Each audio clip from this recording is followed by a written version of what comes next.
Hi, welcome back to my channel. Today I'm going to show you how to make a chocolate pecan pie. It's a pecan pie with chocolate mixed in. So let's get started. First, you're going to need a pie crust. I'll link to a few of my videos showing how to make pie crust in the description box. And one of the biggest problems with pie making is an underbaked or soggy pie crust, so make sure to check out my pie crust troubleshooting video, where I show how to prevent and fix an underbaked or soggy pie crust.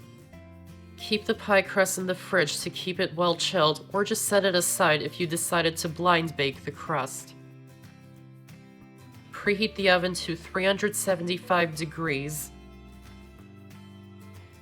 Add the chopped pecans into a clean, dry skillet and place them onto the stove over medium-high heat and heat them for a few minutes until they're hot and toasted, stirring them so they heat evenly.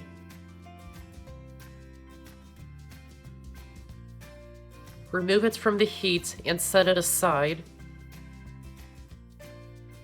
Then into a large saucepan, add in the eggs and beat them with a whisk. Then add in the sugar, brown sugar,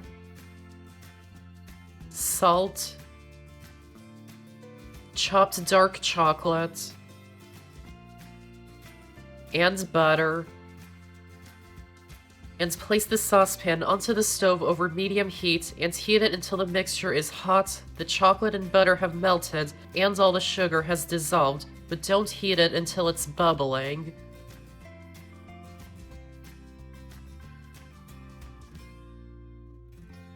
Then remove it from the heat. Add in the chopped toasted pecans from earlier, and vanilla extract, and mix them until they're combined.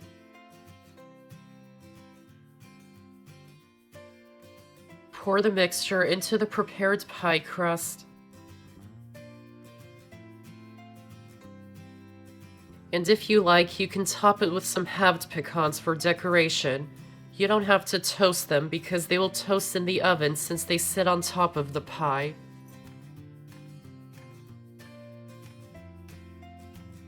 Then bake it in the oven for 30 to 40 minutes until it's set but still slightly jiggly in the center. It sets up as it cools, so you don't want to overbake it. When it's done, remove it from the oven and let it cool for at least 30 minutes. And you can serve it still warm or cooled to room temperature. And if you like, you can serve it with some ice cream or whipped cream. And that's how to make a chocolate pecan pie. I hope you enjoyed this video, and if you did, give this video a like and check out my channel for many more videos and subscribe to my channel for more to come. Thanks for watching, and I'll see you next time.